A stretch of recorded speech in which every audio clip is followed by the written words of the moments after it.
Hey, I'm Dan, and this is Dan's Planes.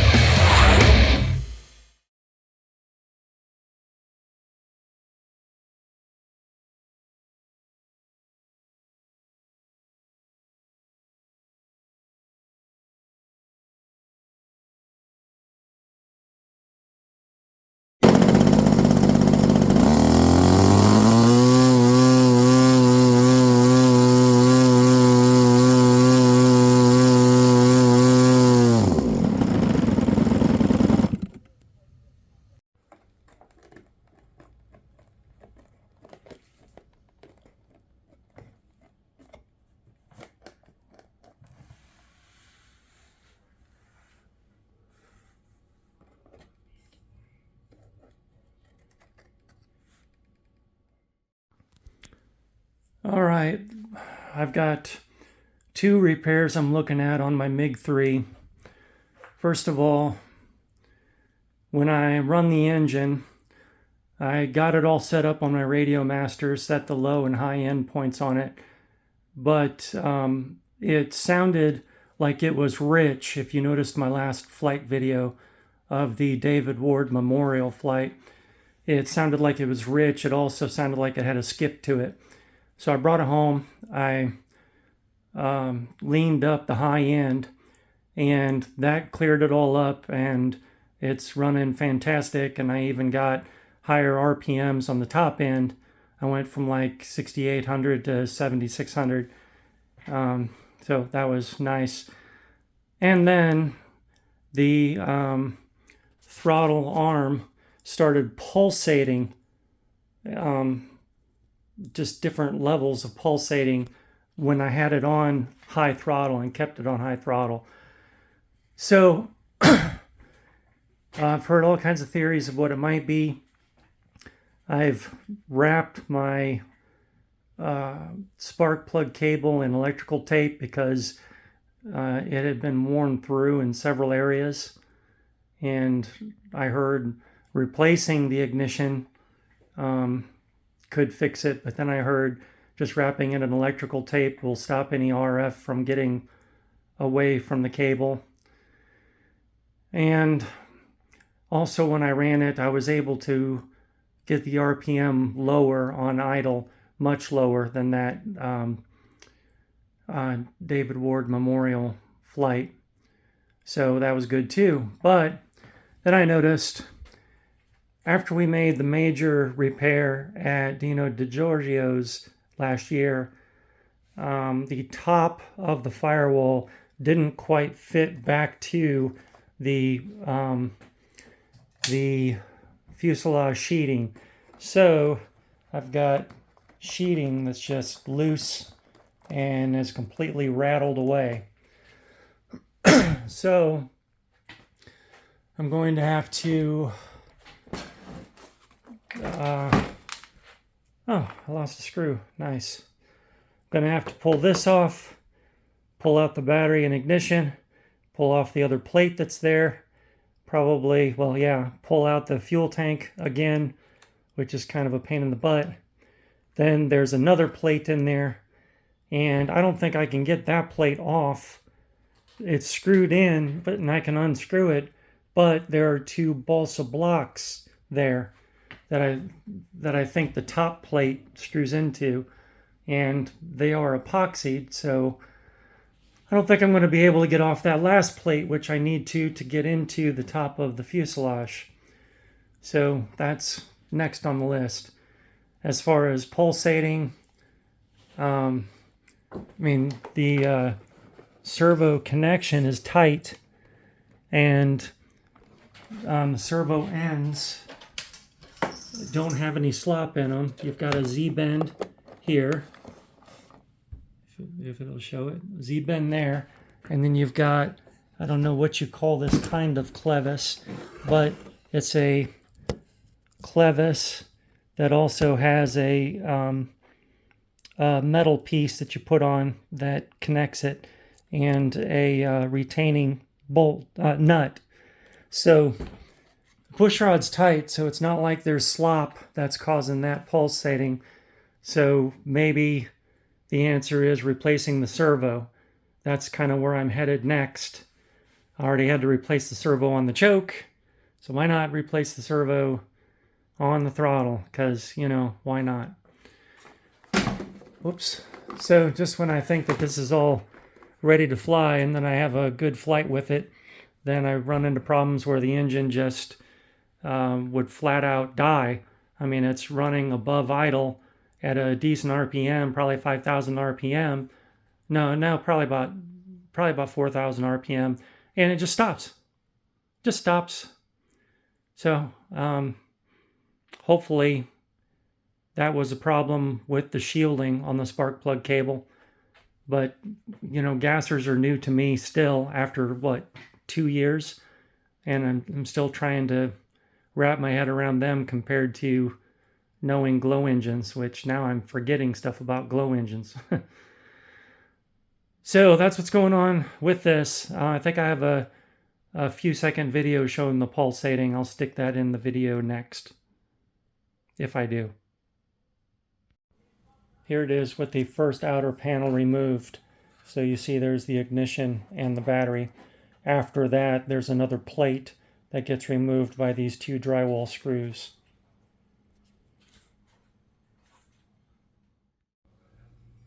Here is the next plate that was removed. The fuel tank goes in there like that. I see that the overflow nipple came off again. I tightened it best I could, but I could only get one finger inside the tank to try to hold the nut.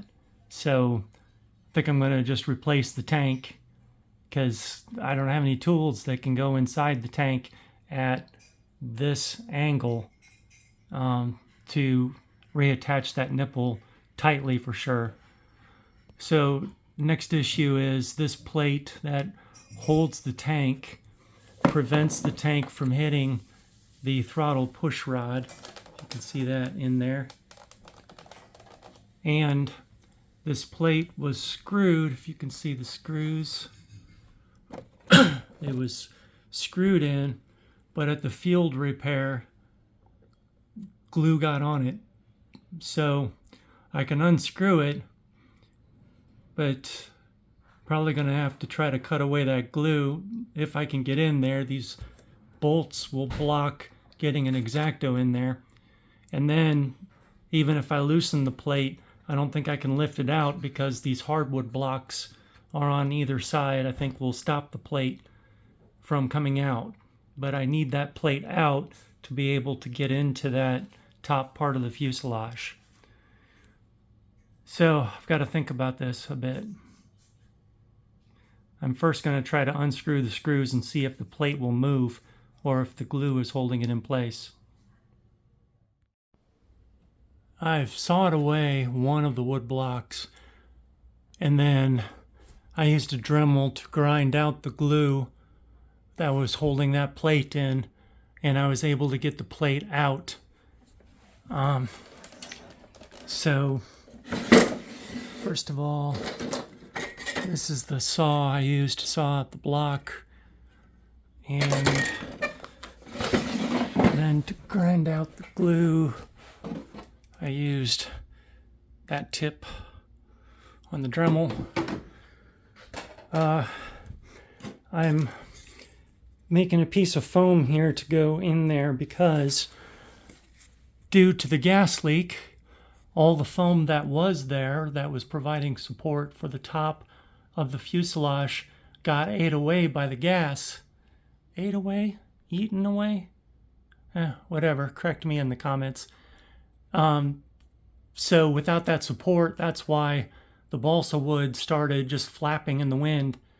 So I want to take foam insulation and fit that up in there to give it support again, which is going to be a little tricky because you got the push rod there.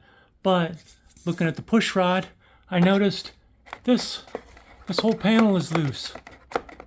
Look at that. So I'm going to have to get that screwed down with some servo screws. That might cause pulsating too. So, this project is a gift that keeps on giving. Telling you what. But by God, it's gonna fly one way or another. At least one more time. I just learned the plate that my throttle servo is fixed to actually is not secured. So there's that. And all the foam that was holding my top fuselage sheeting, balsa sheeting, has been eaten away by the gas which is leaked from that fuel overflow nipple coming off. So now I'm reinforcing it with foam again.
Here is the mixed up Scotch weld, and I've sprinkled milled fiberglass on top of it, so I'm going to mix that in, and that will thicken it up and also strengthen it. And then we put it on with some small pieces of triangle stock to go around the curvature there. Hopefully get this thing braced really, really strong. Here it is with the Scotch weld put in there, and then all those triangle stock pieces put in there. So she came out just like I imagined it. Now I meant to fill that little hole. Where's it at? Huh. Can't see my finger in there. Okay, that little blue hole, I meant to fill that with Hysol because it's missing balsa wood, but it looks like I didn't fill that enough, so I'll do something else with that. Well, my Gorilla Glue is almost dry. The viscosity is very, very thick, but I think it's still salvageable. So I'm going to use Gorilla Glue on this because if you mist it with water, it will foam up. And I've got a very uneven foam surface in here that I'm trying to adhere to, and I want it to fill into all the nooks and crannies and really adhere to that foam. So I'm just misting it with water after I put it on, and then I'll stick it in there, and hopefully it'll foam up the way I want it. So that's what I'm going to do on all three of these pieces. I would like to do that on this piece too, but I don't know that I have enough Gorilla Glue. I don't have enough Gorilla Glue to do that. And it's adhering wood to foam. So I don't know. It's too big of an area to do hot glue. the hot glue will cool down by the time I get it all hot glued. I know that from experience, so that's not going to work. So I'm still thinking about that. I've first of all CA'd the cracked balsa, then second of all spread Gorilla Glue all throughout, making sure I get it up around the servo for strength. Then I spritzed it twice with water. So now I'm going to put that back in, and hopefully we will be good to go. I figured Gorilla Glue will puff up and go into all the divots and stuff that are in the foam. And also, I was just about out of it, and it's just about dry, so I might as well use it up. So that's why I went with Gorilla Glue on this. Otherwise, I could have gone with 30-minute epoxy. I'm back after the glue is all cured. The top front of the fuselage where the foam is rock solid. So is this panel that's holding the throttle servo. So no more floppy panel, no more floppy front end. I had to make new braces for the choke servo. I had broke those out in order to get the panel out. So I made those, put that back together, put the throttle servo back together. So now the test is going to be, can I get this plate back in there, or is the foam too tall? I might have to shave off a little bit of foam here. We shall see. Okay, first panel is in. Now when I dremeled out the glue, my Dremel caught the fuel line, chewed it up, so I've got to replace that, which is tucked away clear in here. So I've got to try wire tying that. So, you know, I have another one of these clamps from a new tank. I think I will steal that from the new tank and use it, because trying to put wire around that and then wire tie it would be a pain in the A. So let's make life easier. So I've got to replace that. That's next. Now the tank is back in. That little piece down there was a little tricky. Kind of like I figured, dealing in cramped spaces. So that's in. So next I need to put the next level on, but to put the next level on, I need to put this wood block back that I cut out. I wish I could screw it in, but I would have screws on the outside to screw it in. I don't know, maybe I could do that. They wouldn't be all that noticeable, because I'd like it to be removable for when some other God only knows thing happens and I have to dig this all out again. So maybe I'll do that.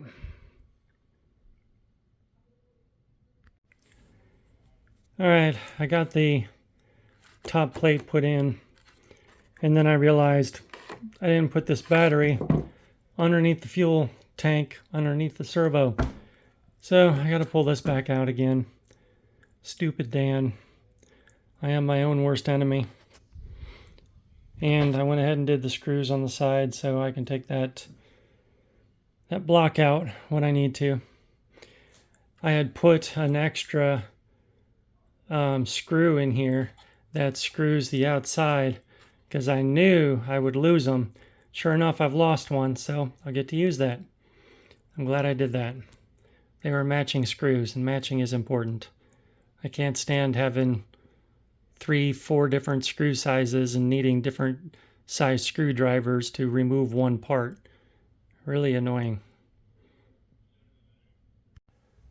here she is, complete. All done. I wire tied some wires just for wire management a little bit, so they're not all flopping around by the throttle servo.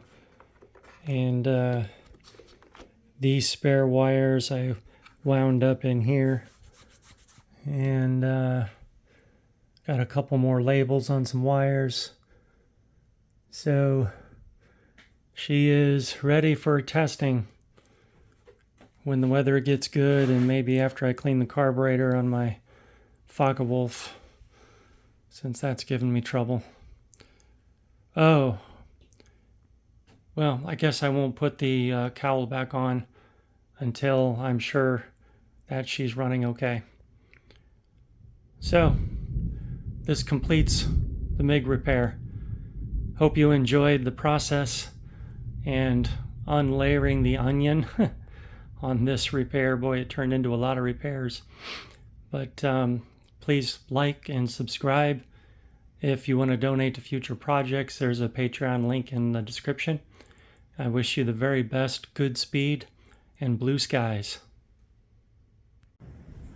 Well, I lied. Ooh, look, it's storming outside. Lots of thunder. I lied. I'm not done with the repair yet. I've got to patch the covering here. Totally forgot until I flipped the airplane over. Gotta watch me every minute. Won't be a huge deal. We'll get that knocked out. Well, I tried to take video showing that I first made paper templates, then I transferred that onto the covering and cut it, and then put the covering on. But in my infinite brilliance, I was on photo instead of video on my camera, so all I did was take 2 pictures instead of all the explanation that I was doing that you'll never get to hear. So anyway, this is now fixed. So next step is to, oh boy, excuse me, you guys are keeping me up. The next step is to run the engine, which it's another beautiful day in Georgia, although probably 95 or higher today. So I need to run this engine. I also need to tune the Focke-Wulf 190 engine. So I'm going to leave the cowl off so I can tune this if I need to, and hopefully get it dialed in and we are going to be set. So thank you for watching. Please like and subscribe, all that good stuff. If you want to help fund future projects, I've got a Patreon link in the description. And I wish you the very best blue skies and good speed. Oh, and Princess says goodbye, right? Okay. Goodbye then.